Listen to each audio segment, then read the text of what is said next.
Добре, ами тия другите марки български ли са пак тия двете машинки? Да, те са... Видяхме Пират. Wave, бе, те са от Монтана, знаеш каква е хубава стара фирма. Може да пробваме някой от тях или? Пиратите, Харман ли? Коя искаш? Дай е от началото по-простата и тая е по-малко копчета има. Добре. Давай, маниват, хайде.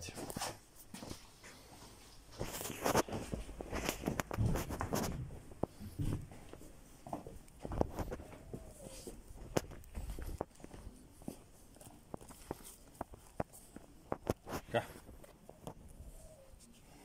Ще първо да почваме пак с обикновените работи, нормалните. Така, ето виж пръчката, пак си има настройки, пак си има протектор, пак си има още един протектор за питата тоя. Време, че кутийката е по-друга. Пак е с акумулаторни батерии, зареждаш с тук в тази букса се слага и като зареди тръгваш. Значи, пак има и тук една лампичка, която показва тока. Като светне лампичката, в принцип, още 2 часа може да се работиш без грижи. Така. Слушалките виждам тук са отгоре. Слушалката е тук. Говорителът е тук. Какво в дизайн има, каква красива машинка. Удобна, лека, спортна. Направо сама ходи, гледайте става. Так. Добре. Давай сега да видим какво има тук по дисплея. По панела. Така. От тук се включва. И пак сила на звука. Дали се чува по-силно или по-слабо. Сенс. Това нещо играе ролята на дълбочинната настройка. По-надясно, по-дълбоко. По-наляво, по-плитко. Така. Това нещо е дискриминацията. Като държиш е тук, насам, ще хваща железата. Като дадеш тук нагоре, железата вече ги няма. Има звук само на цветните метали. Насам, като дадеш, изчезва фолиото. Повече от тук от средата няма смисъл да се дига според мен. Това тук е интересно. Има превключвател на честотата. Сега виж как има на 8 кГц надолу и на 12 кГц нагоре. Това е като 1 и 2 тона ли пак или по-различно? Не, това нещо е друга работа сега. Примерно на 8 кГц машината има по-добра сила към дълбоки, големи метални предмети. На 12 кГц по-лесно пък ще чува по-ситните, дребните нещица. Сега зависи какво търсиш и на какъв терен си, защото и от килохерц също зависи и на какъв терен може да се представяш по-добре или по-лошо. Някъде, ако е по-родено, на 12 кГц ще се работи по-добре машината, да кажем. Ако е по-лека почвата, ако няма уродяване и такива неща, на 8 кГц. И фактически ще хващаш по-дълбоко големите неща. Примерно на 8 кГц може да търсиш гарнета. Надълбоко. Дълбоко, да. Значи, да цъкнем машината, да. Какво може, какво не може. Штракаме. Да въртим това копче сен, за да им откроеш почне някакъв сигнал. Така, ще го оставим и тук. Ще го върнем малко да не се обажда изобщо.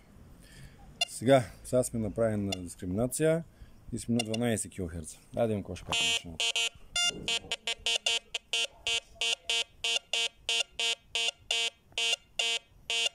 Това звук е за желязо. Така.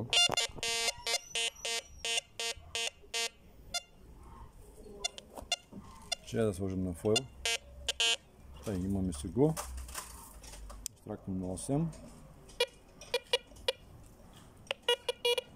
Ще да намаля, че много силно свири. Добре, че силно е силен това говорител. Така. Значи, видя ли сега? Тук на 8 кГц като сложим, машината работи на 2 тона. На 2 тона. Да. Имаше черно, не на 12 кГц, на 12 нагоре. Машината работи на 2 тона, като чуваш желязото на нисък тон, а цветния метал на висок тон. Сега сме сложили на 8 кГц, черното, желязото не се чува, така виж. Припукванки. Да. Ако засилим малко е така реджекта, по-ще го няма. Така, да видим какво става.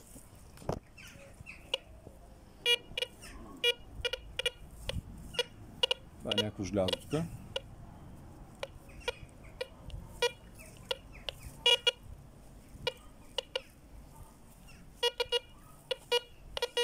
Опа, ето нещо. Лопатата. Да, лопата, аз ще го пазя да не избяга.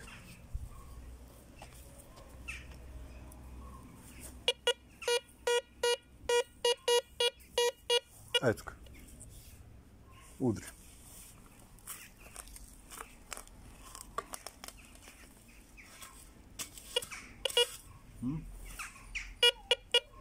Там си още. Там някъде нещо се превъртя. Я.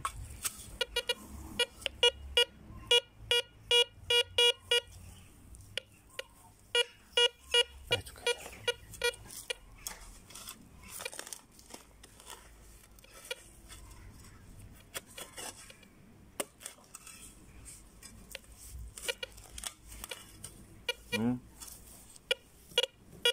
Машина дълбоко сега трябва да купаме. Няма, ето, виждам го, ето нещо.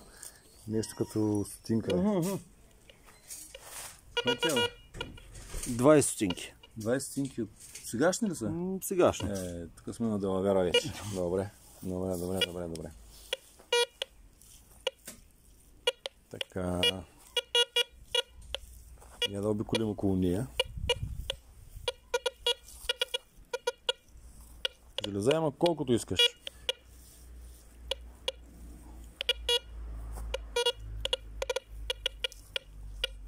Е така се припукват. Важното е, че между тия железа успяваме да хванем цветния метал. Парите.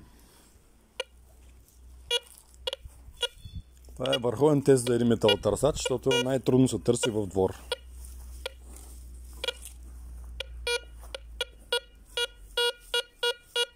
Е тук има нещо интересно. Там акта.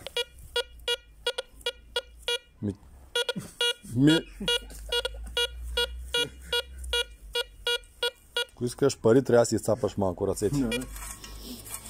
Кучето да не е да се резват. Има един случай, ето една овца, но един орел в корема. Давай навътре. Това ще е интересно кое е.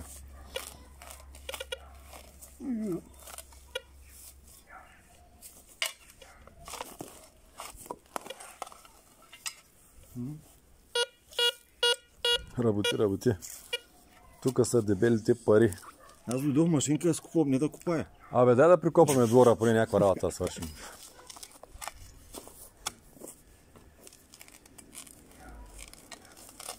Тук отдавна не е купано, май. Не, значи е старо злато зароено.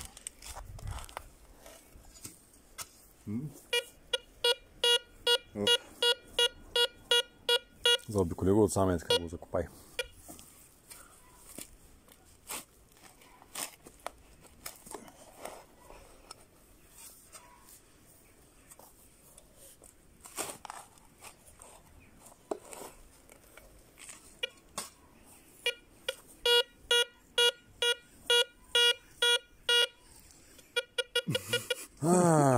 Колега.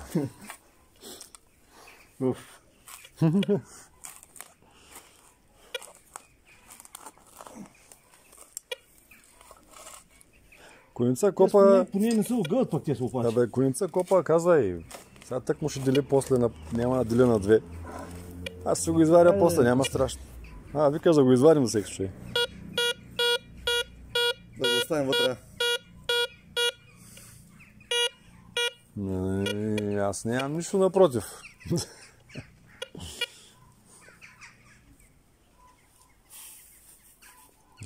Надъха са май нещо, а?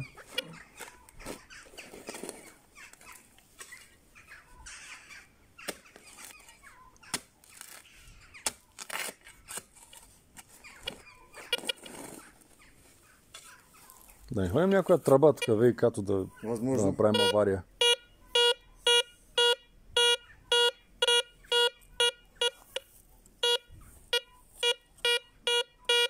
Има два варианта според мен. Или е съкровище, или е ВИК-то. Зарая го всеки случай. Ако е съкровище, майната му да стои.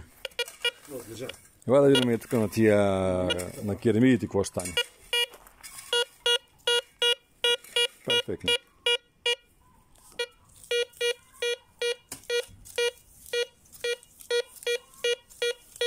Няма керамиди, няма проблеми.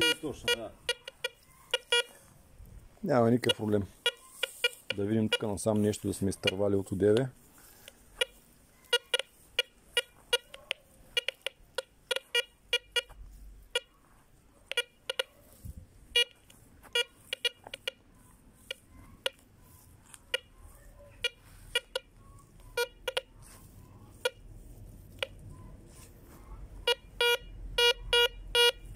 Опа. Тук ще го вадим ли? Не се искай, тук да я пробваш. Там Трябва да някъде. има един стъклен буркан с монити. Айде, бе. Около 30 санта под земята. Ти по-добре знаеш. Видях като слагай.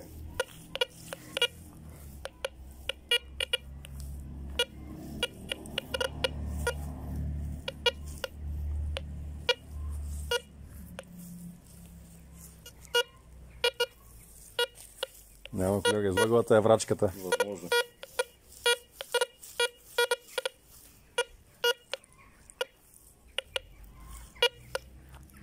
Тая машинка я видя.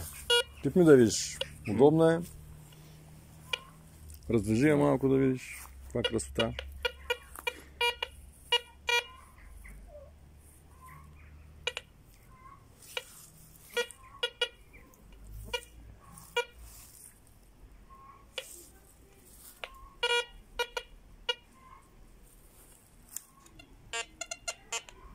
Ето, железцата. Супер, че удобно, ще лека. Да, бомбон. Искаш да видим и другия модел?